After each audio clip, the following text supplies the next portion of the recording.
imperfections are not accepted. Self-confidence is plummeting, which starts unhealthy eating and leads to eating disorders. There are many different types of eating disorders, but I'm going to talk about 3 of them. I will also be talking about alternate ways to live a healthy life without turning to eating disorders. Let's start off with the foundation of knowing about eating disorders. No matter what eating disorder one may have, they will have symptoms other than not being happy, always thinking about food, and just not being themselves. Other ones are irritability, weakness, dizziness, chest and abdominal pain, loss of energy, hair loss, bone health declines, loss of sleep, and many more. By definition, from Women Afraid to Eat, anorexia nervosa is when the person is 15% under the expected weight. And this is due to fear of weight gain, which leads to abnormal eating habits. So they will not eat at all. Bulimia nervosa is when the person binge eats about 2 times a week and then forces themselves to vomit or overexercise.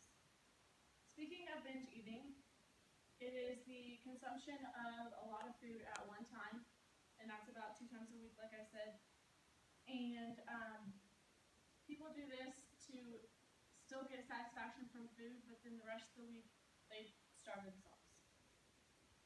Now that you know what an eating disorder is, what causes people to do this to themselves? Society and media have a big part in eating disorders. They almost have full control over women and even little girls. Little girls are looking at magazines already wanting to be like movie stars, and they already have worries about their body image. According to Women Afraid to Eat, as many as 81% of 10-year-olds are eating in dysfunctional, disturbed ways. In my interview with Samantha Heater, she said that advertisements were her worst fear. Samantha Heater had an eating disorder, and now she works for a company that helps people cope with their eating disorders, so she knows a lot about them. She's talked about when she had her eating disorder that she would not even look at magazines because she would be comparing herself to other girls. She wouldn't even go into Victoria's Secret because there's gorgeous people all around, and she was comparing herself. And she also wouldn't even go into Hollister to try on a pair of jeans because their jeans were smaller sizes, so she refused to wear a bigger size. Not only do we have a problem, but we should have a solution. First thing that people should know not to do is to compare themselves to others. Everyone has a different body type, metabolism, genetics, so no matter what you do or how much you do it, you're never going to look exactly like that movie star or exactly like your friend. One thing you can do is eat healthy.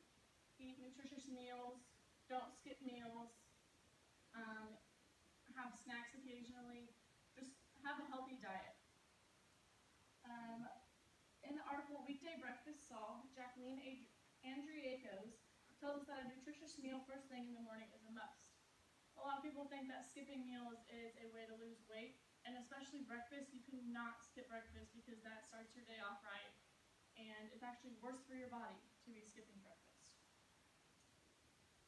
The other thing you can do to get your body the way you want it is to get active and get in shape. Working out is not only good for your physical health, but also your mental health. So instead of having an eating disorder and being unhealthy, you can work out, or having an eating disorder and being unhappy, you can work out and be happy and have energy. As we come to a conclusion, I hope eating disorders and the importance of other options are now understood. Eating disorders are a serious problem that take a toll not on the person that has the eating disorder, but their surroundings as well. Family and friends, anyone that they're surrounded by, you can tell when someone is down about themselves or they're not involved in you because they're thinking about food. Our society is also a serious problem. Our society has expectations that can't be reached by some people, and that's really not a good thing. So society needs to change because not everyone is going to be perfect, and I think that's something that we need to accept as a society.